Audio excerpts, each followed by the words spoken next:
Tenga listo el tinto que ya vienen los huevos revueltos con la receta que se cuece en Palacio para el cambio de gabinete, que pasa sí o sí por la palabra del director de Planeación Nacional. Desde la redacción de La Silla Vacía, soy Tatiana Duque. Es martes 25 de junio. El ambiente en el gabinete ministerial está todo menos tranquilo porque el presidente Gustavo Petro va a anunciar el tercer cambio en su grupo de ministros. Dijo que la vara para medir quién se queda y quién se va pasa por la ejecución en cada ministerio. Y a quien tiene haciendo esa medición es Alexander López, el director de Planeación Nacional. López es un curtido político caleño que pasó de liderar sindicatos a ser uno de los senadores más votados de la izquierda en el país. Ahora es el director de una de las entidades más técnicas del Estado y tiene la capacidad de decirle que no al presidente y de no temer llevarle la contraria si tiene que hacerlo. Hoy hablamos de López y de su papel en el clave cambio ministerial en la mitad del periodo del presidente.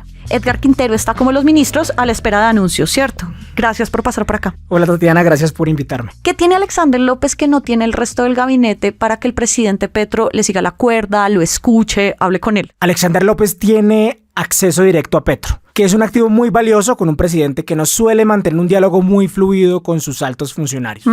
Eso le permite a López ser un buen intérprete de Petro, que es algo que agradecen tanto el interior del gobierno como sectores por fuera porque sienten que pueden tener una conversación más transparente y pueden lograr mejores compromisos con López. Lo otro es que es un viejo conocido de Petro. Fueron compañeros en el Polo y coincidieron como congresistas. Eso hace que tengan una mirada parecida por el gobierno, una urgencia similar por lo que tienen que sacar adelante y sobre todo que lo mire de tú a tú y que no le tenga miedo, como dicen en Casa de Nariño. Esa falta de miedo le permite decirle que no al presidente. ¿Y cuándo se ha visto eso? Por ejemplo, Petro lleva meses diciendo que el Plan Nacional de Desarrollo que aprobó su gobierno no refleja su programa. Ese plan fue liderado por su exdirector, Jorge Iván González, el último de los altos funcionarios de centro que Petro sacó del gabinete y a los que señala de ponerle trabas al gobierno. Pero Alexander López le ha dicho al presidente que ese Plan Nacional de Desarrollo sí refleja su programa de gobierno. Y de hecho López evitó hacer una purga completa en el DNP y mantiene a funcionarios claves que trabajaron con Jorge Iván, como Marta García, la directora de Inversiones Públicas, o Gabriel Piraquive, el director de Estudios Económicos. López también se asesora con Luis Jorge Garay, el prestigioso economista que fue analista durante el DNP de González. Sí. Obviamente Alexander López también ha llevado a los suyos y por ejemplo tiene a varias personas que colaboraron en su oficina en el Congreso en altos cargos y en las subdirecciones, que son los puestos más importantes.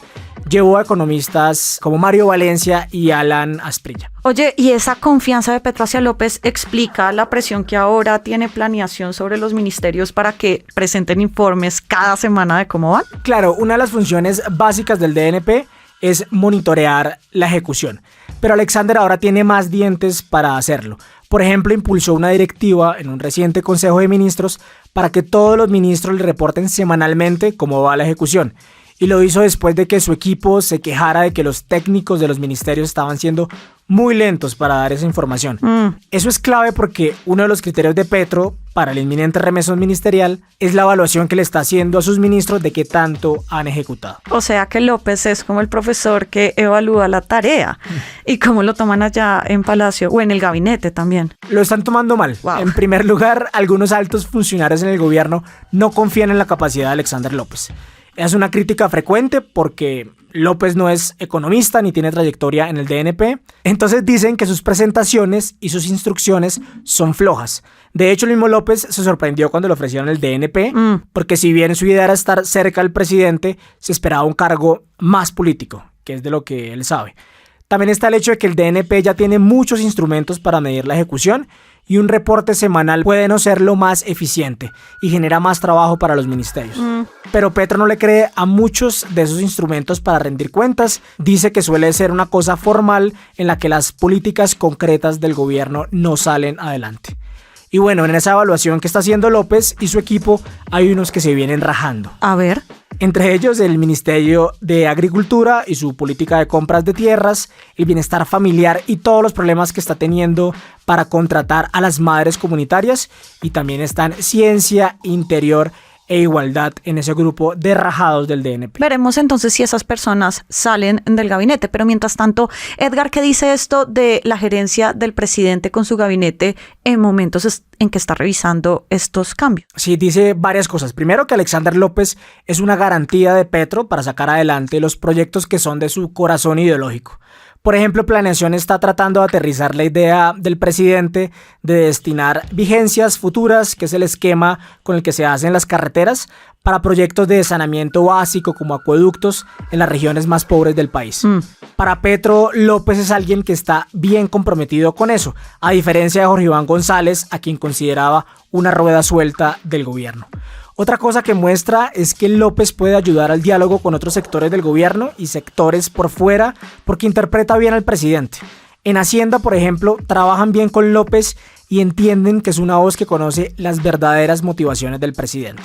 Eso le permite llegar más fácil a ciertos compromisos. Claro. Y la tercera cosa que muestra es que López es el guardián de los proyectos estratégicos del presidente Petro, en medio del recorte de 20 billones de pesos del presupuesto que ya salió. Para ese recorte, que le cayó a todos los ministerios, Hacienda es el que aprobó por dónde pasar la tijera, pero el DNP fue el que puso las alertas para que esos recortes no se les hicieran a los proyectos claves para el gobierno, por ejemplo, en infraestructura educativa y de salud en las regiones. Pues Edgar, nos vamos a ver pronto cuando el presidente anuncie los cambios para revisarlos. Gracias por volver para acá. A ti por invitarme. Y arranque el día con estas movidas. Desde hoy hasta el sábado será el primer ciclo de conversaciones con la disidencia Segunda Marquetalia que lidera Iván Márquez. La presidencia inició una investigación interna por las denuncias de un magistrado de la Corte Constitucional de que sus comunicaciones estaban siendo chuzadas. Y en agosto sube el precio del diésel para 150 grandes petroleras y mineras. Sin el subsidio del combustible para estas empresas, el gobierno se ahorraría 600.000 millones de pesos. Toda la movida de poder está al aire en lasillavacía.com, en las redes y en el en vivo. Y por acá cada mañana estará servido su desayuno político favorito. Con la producción de Fernando Cruz y de Juanita Escobar, yo soy Tatiana Duque. Nos escuchamos mañana.